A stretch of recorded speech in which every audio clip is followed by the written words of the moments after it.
गाड़ी अभी ये कब की फोटो है? This is 3 years back.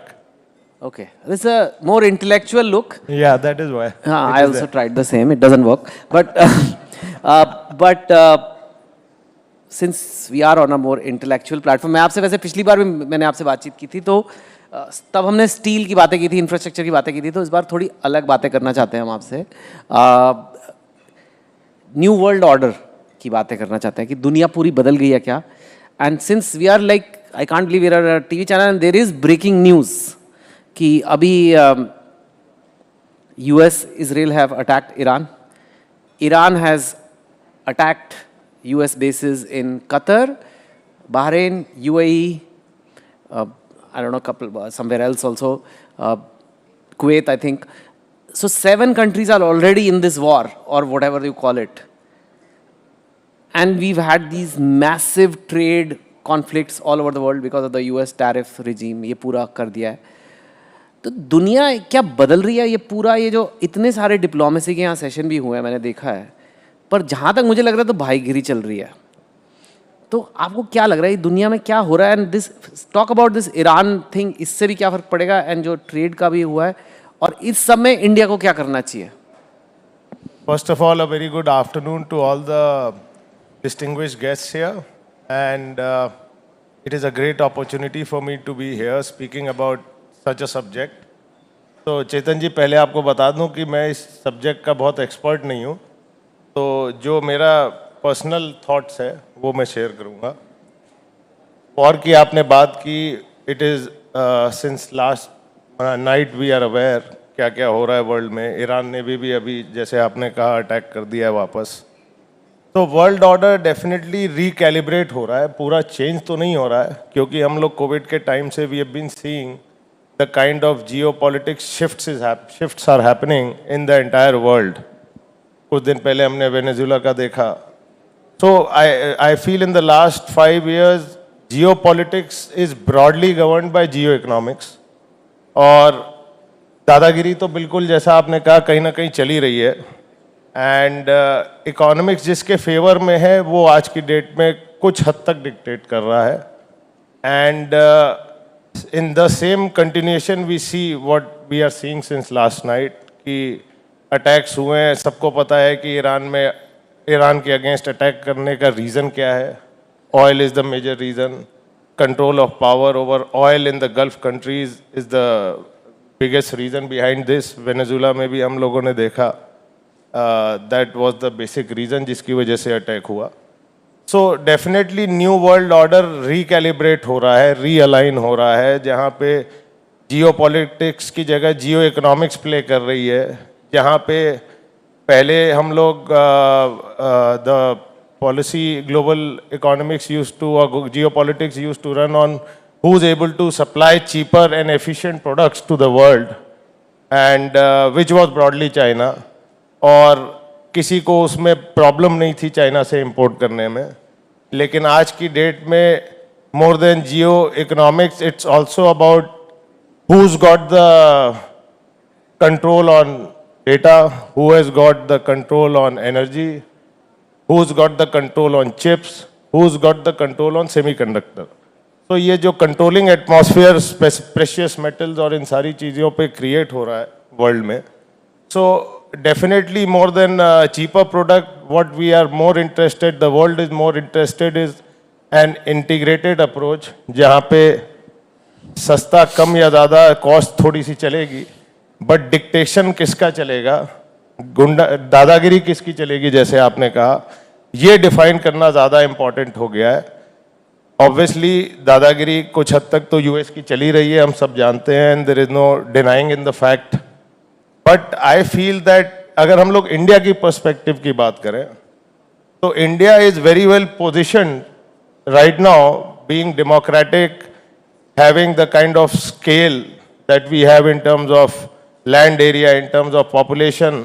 We have the scope where we can substantially enhance our product manufacturing base, being democratic and being very stable in terms of politics.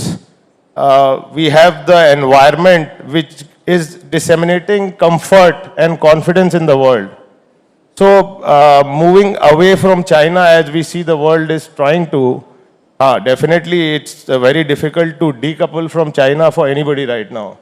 आज की date में अभी हम लोगों के सेशन के थोड़ी देर पहले अमिताभ कांत जी के सेशन में मैं सुन रहा था कि almost 60 to 80% of various important things like precious metals or renewable energy are all broadly being controlled by China.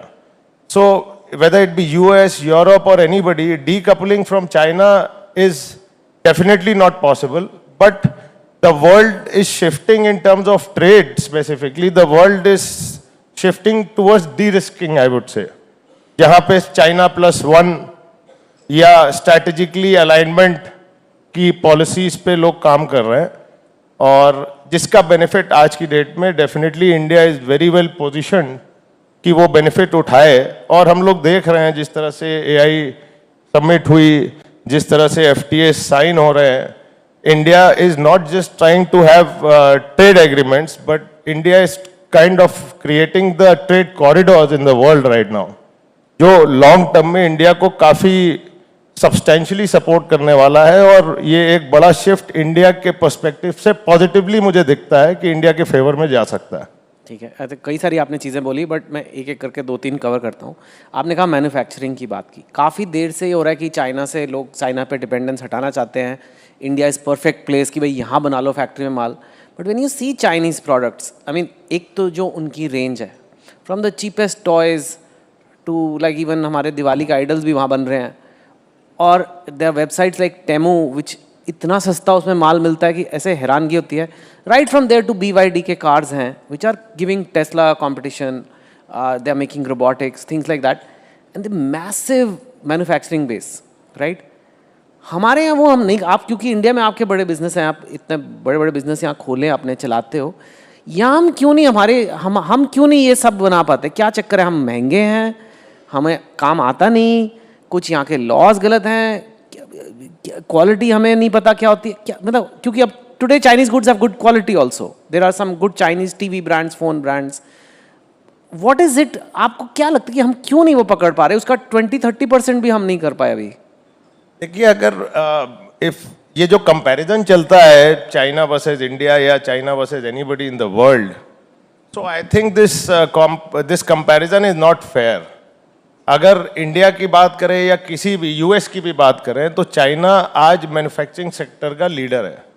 China is the god of manufacturing sector way 60 to 80% is the market share in different segments, specially the important ones mentioned. So उसमें अगर आप पूरे world का 60 से 80% market share manufacturing में capture कर रहे हैं तो, और आप ये सोचो कि ये शिफ्ट हो जाएगा इंडिया की तरफ, तो ये कभी नहीं होने वाला है. We have to accept the fact कि चाइना से हम मैन्युफैक्चरिंग सेक्टर में काफ़ी, हम नहीं पूरा वर्ल्ड काफ़ी पीछे रह गया है. और आई थिंक अब कैचअप करने के लिए हमारे पास बहुत ज़्यादा कुछ बचा नहीं है.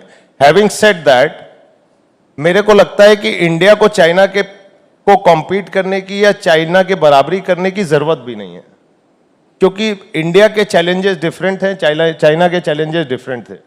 इंडिया को अपने चैलेंजेस देखने पड़ेंगे कि इंडिया की ग्रोथ स्टोरी में क्या रिक्वायरमेंट्स हैं और हमको उस हिसाब से चलना पड़ेगा. हैविंग सेड दैट, आप जैसे बोल रहे थे BYD की गाड़ियों की, तो अभी JSW ग्रुप है साइंड अप विथ MG और MG की गाड़ियां हम लोगों को बहुत ही जल्दी रोड पे दिखेंगी. टाटा ऑलरेडी इलेक्ट्रिक व्हीकल्स कर रहा है. तो शिफ्ट तो काफ़ी बड़ा आया है इंडिया में भी, ऐसा नहीं है. I would say that the policies are currently in India very well aligned with the future of India. Problem है कि उसको हम कितना फास्ट, कॉस्ट एफिशिएंट उसको स्केल अप कर सकते हैं. स्केल अप करने के लिए पॉलिसी का ग्राउंड पे अलाइनमेंट होना चाहिए, फ्रिक्शन कम होना चाहिए between the policy makers and the investments that are happening in terms of companies और इन टर्म्स ऑफ व्हाटसोएवर. तो policies are very strong. Growth story India की future is very very strong.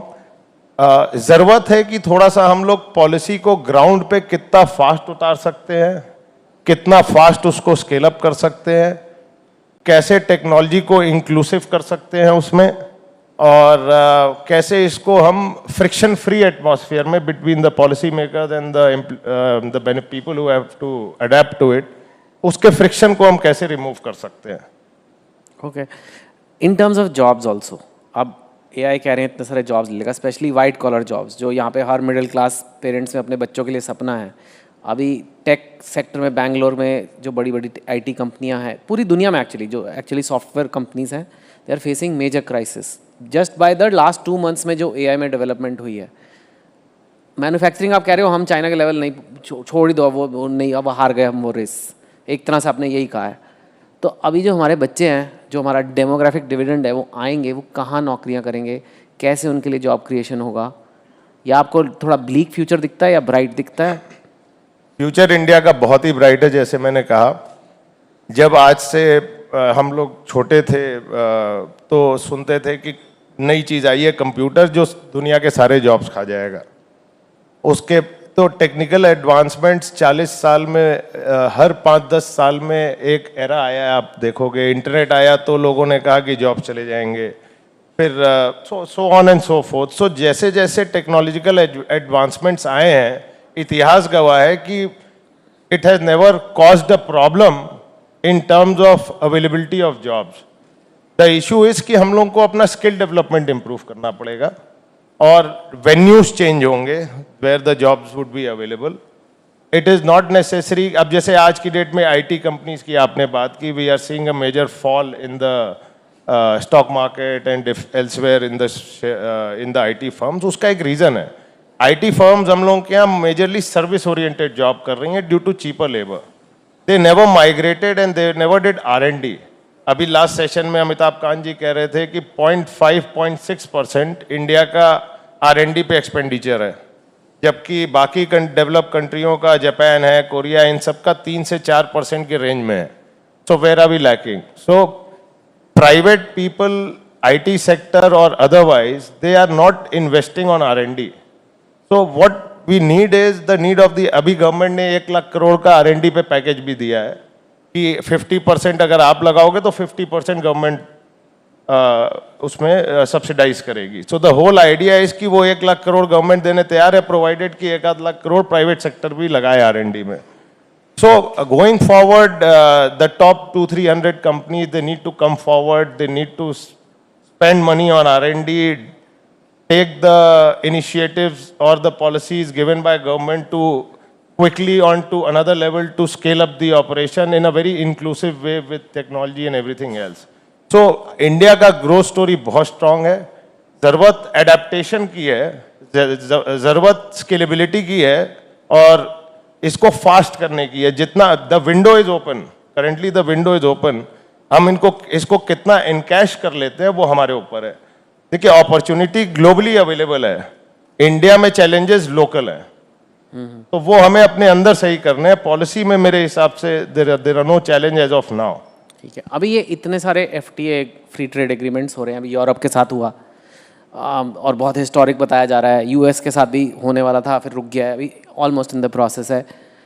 पहली बात तो ये इतने सारे क्यों सडनली हो रहे, और इसमें भी मैंने जहाँ तक एटलीस्ट प्रिलिमिनरी जो FTA यूरोप आया कि काफ़ी सारे टैक्सेस उनके गुड्स के कम हो जाएंगे, उनकी गाड़ियाँ यहाँ सस्ती हो जाएंगी, और तो उससे हमारे यहाँ फ़र्क पड़ेगा। फ्रेंच वाइन, कई लोग जो वाइन पीने वाले हैं शायद वो एक्साइटेड हैं कि फ्रेंच वाइन अब सस्ती हो रही है, पर हमारी नासिक वाली वाइन्स कौन पिएगा फिर, है ना? मैं ये नहीं कह रहा किसी को पीनी चाहिए शराब, पर मतलब वैसे कह रहा हूँ, ये सब भी इंडियन बिजनेसेस को सडनली यूरोप का माल आ रहा है, चीज़ आ रही है, अमूल चीज़ फिर पे impact. Really, they are talking of 100% से 10% duties on many of these products. Maybe not on cheese, but definitely wine. There was talk. Cars, there were talk. इसका क्या impact होगा और ये क्यों हो रहा है अभी? Is this the new world order? ये दादागिरी है या ये हम खुशी-खुशी कर रहे हैं? नहीं, ये दादागिरी नहीं है. I think we are already late with these kind of FTAs. It should have happened before.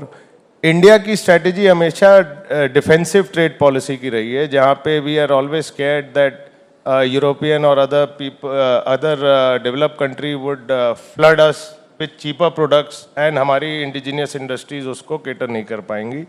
इसलिए हम लोग हमेशा अपनी ट्रेड पॉलिसीज़ को लेके काफ़ी डिफेंसिव रहे हैं। And currently, however, India is proactive where it is more inclusive policies that we are trying to do, more structural policies. We are dealing with the policies in a very smarter way. We are very sector specific, phased out manner में हम लोग चीज़ों को ला रहे हैं. We are we know exactly what we want.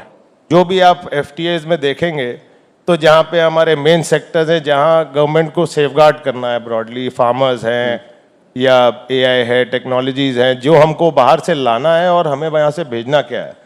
So that clarity on a very broad level, on a very deep level, the government has. So while these policies will definitely put pressure on the industries or on the small scale industries, especially which are manufacturing in India, government उनको safeguard कर रही है to a great extent. And it is high time that we need to improve our efficiencies, we need to adopt to technologies. Obviously, wherever required, government will definitely intervene, and it is already ये होता रहा है पिछले 10 सालों में भी. अगर मैं specifically steel sector की भी बात करूं, so anti-dumping duties वगैरह regularly government on and off लगाती है wherever required. But this is not the final solution.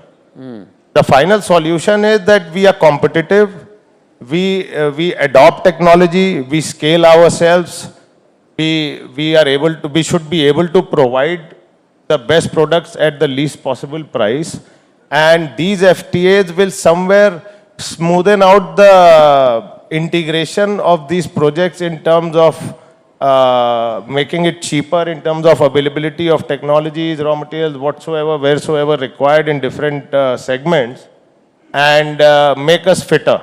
तो अगर हम हाथ पे हाथ धरे बैठे रहेंगे नटशेल में तो डेफिनेटली चैलेंज आने वाला है. बट ये सारे जो FTAs हो रहे हैं, these are in a way an opportunity even for SMEs to adopt to the things which will be available through these FTAs and rewrite their story progressively. ठीक है, वन टाइम खत्म हो गया. एक लास्ट छोटा सा आंसर फटाफट देना कि अभी ये जो पंगा हो रहा है ईरान में, तो इंडिया के लिए क्या बेस्ट स्ट्रैटेजी है? हमें उनको लड़ने देना चाहिए या हमें बोलना चाहिए गलत बात है लड़ना, या साइड लेनी चाहिए, दोस्तियां लगा लेनी चाहिए, झप्पी खा लेनी चाहिए, क्या करना चाहिए हमें? देखिए, इंडिया को तो ये सोचना पड़ेगा कि इस वॉर का इम्पैक्ट जो इंडिया के ऊपर एनर्जी सेक्टर में आएगा in the short term future, and already people are aware in terms of the numbers already spoken कि करीबन 180-190 बिलियन डॉलर्स का फॉसिल बेस्ड इंपोर्ट है. तो इंडिया को तो नियर टर्म में इमीडिएटली ये सोचना है कि हम अपनी एनर्जी को सिक्योर कैसे करें at a reasonable price. And definitely it will this war will impact India, I think mostly in energy sector, what I understand, and that is one prime area where we need to immediately focus and अपना जो self interest है उसको watch करना चाहिए. And I don't think India has much to say in this, because in between Iran and this war, apart from that, obviously war nobody likes and nobody wants, and India is not a war supportive country. Having said that, there is no need to get into unnecessary troubles. ठीक है sir, अब आप steel बनाना छोड़िए और अब आप bureaucracy, politics वगैरह के बारे में सोच सकते हैं. Thank you so much, great session. Thank you for having me. Thank you.